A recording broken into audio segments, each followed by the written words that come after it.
नमस्कार दोस्तों, stock market studies में फिर से एक बार आपको बहुत-बहुत स्वागत है।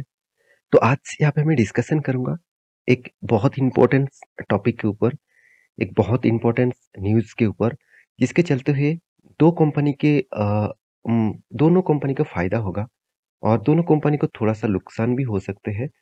तो एक्चुअली फ़ायदा होगा, क्या नुकसान होगा, वो यहाँ पे मैं आपके सामने डिस्कशन करूँगा। तो आपको खुद पता चलेगा कि एक्चुअली अंदर क्या चल रहा है दोनों कंपनीज़ के ऊपर, वो सब कुछ यहाँ पे डिस्कशन करूँगा, तो वीडियो को लास्ट तक देखिएगा। और अभी तक अपने चैनल को सब्सक्राइब नहीं किया, तो ज़रूर कर लीजिएगा। तो चलो देख लेते हैं आज के स्टॉक के डिटेल्स के बारे में। अब सभी जानते हैं आईडीएफसी के बारे में। तो आईडीएफसी देखा जाए तो एक म्यूचुअल फंड कंपनी है, साथ ही साथ देखा जाए तो एक फाइनेंस कंपनी है, तो देखा जाए तो एक एनबीएफसी है। तो इस कंपनी के ऊपर एक बहुत बड़ा अपडेट आया, इस कंपनी के ऊपर एक बहुत बड़ा न्यूज़ आया, जिसके चलते हुए कंपनी के ऊपर कुछ करेक्शन भी देखने को मिला। अगर आप 5 दिनों के चार्ट पैटर्न देखेंगे, तो कुछ क्रैश देखने को मिला। ग्लोबल ऑल ओवर मार्केट गिर रहा था, तो इसमें भी क्रैश देखने को मिला था। और 6 मंथ में देखेंगे तो अच्छा खासा रिटर्न भी दिया। 1 साल में कंपनी 36% तक रिटर्न दिया, 5 साल में कंपनी 53% तक रिटर्न दिया। और मैक्सिमम चार्ट पैटर्न में कर दूँ, तो उतना खास नहीं है, फिर भी 125% का रिटर्न दिया। तो इतना तो ठीक-ठाक है, इतना तो ठीक-ठाक देखने को मिला है। अभी जो मेन पॉइंट्स हैं, जो मेजर पॉइंट्स हैं, वो मैं आपको बता दूँ कि कौन-सा कारण के बेसिस में स्टॉक के ऊपर इतना हलचल देखने को मिल रहा है। तो वो छुपे हुए हैं एक न्यूज़ के माध्यम से, एक डेटा के माध्यम से। तो चलो उसी के बारे में बातचीत कर लेता हूँ। तो मैं दिग्गज वेबसाइट मनी कंट्रोल के ऊपर आ चुका हूँ। पूरा क्रेडिट मैं इस साइट को दूँगा, अच्छा खासा एक न्यूज़ पब्लिश करने के लिए। तो यहाँ पे क्या बताया जा रहा है? आईडीएफसी म्यूचुअल फंड यहाँ पे देख सकते हैं रीब्रांड्स एज बंधन म्यूचुअल फंड। इसका मतलब क्या है? आईडीएफसी का जो म्यूचुअल फंड था, अभी मैं था कहूँगा क्योंकि वो रीब्रांडिंग किया जाएगा। मतलब अभी अभी भी है आईडीएफसी म्यूचुअल फंड, तो उसको रीब्रांडिंग किया जाएगा किसके नाम से? बंधन म्यूचुअल फंड के नाम से। तो इसका मतलब आईडीएफसी बैंक का जो म्यूचुअल फंड है वो बंधन म्यूचुअल फंड बन जाएगा। तो इसी के बारे में बातचीत कर रहे हैं एज पार्ट ऑफ द, यहाँ पे देख सकते हैं reminding rebranding each scheme of the fund house will be renamed, यहाँ पे देख सकते हैं replacing the word IDFC with बंधन। मतलब आईडीएफसी बनने जा रहा है क्या? बंधन। इसका मतलब बंधन बैंक के साथ एक big big deal and big collaborate किया गया है, जिसके माध्यम से बंधन म्यूचुअल फंड बनने वाला है। अभी कौन? IDFC mutual fund.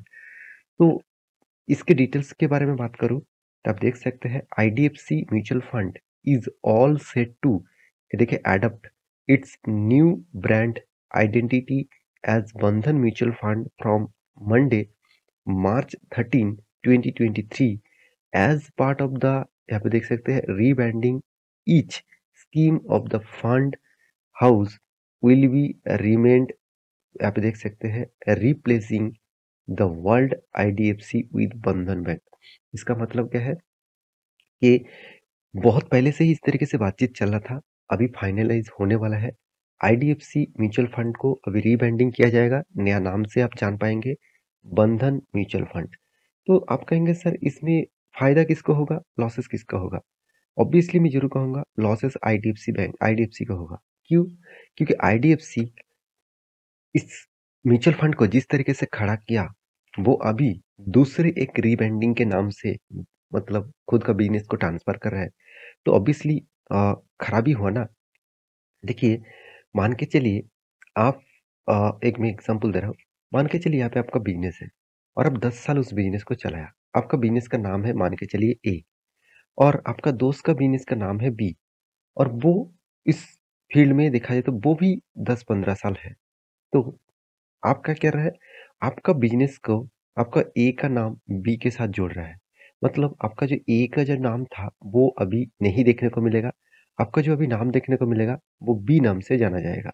तो ए क्या सही होगा? बहुत सारे लोग इस चीज़ को क्या सही मिलेगा? ऐसे बिल्कुल भी नहीं ना। आप जितने सारे लोग आपको ट्रस्ट करते थे, आपका बिज़नेस को ट्रस्ट करते थे, वो अभी उतना ट्रस्ट नहीं कर पाएँगे, जब वो सुनेंगे कि बी के पास वो बिज़नेस चला गया। तो आपके ऊपर एक नेगेटिव इम्पैक्ट आएगा।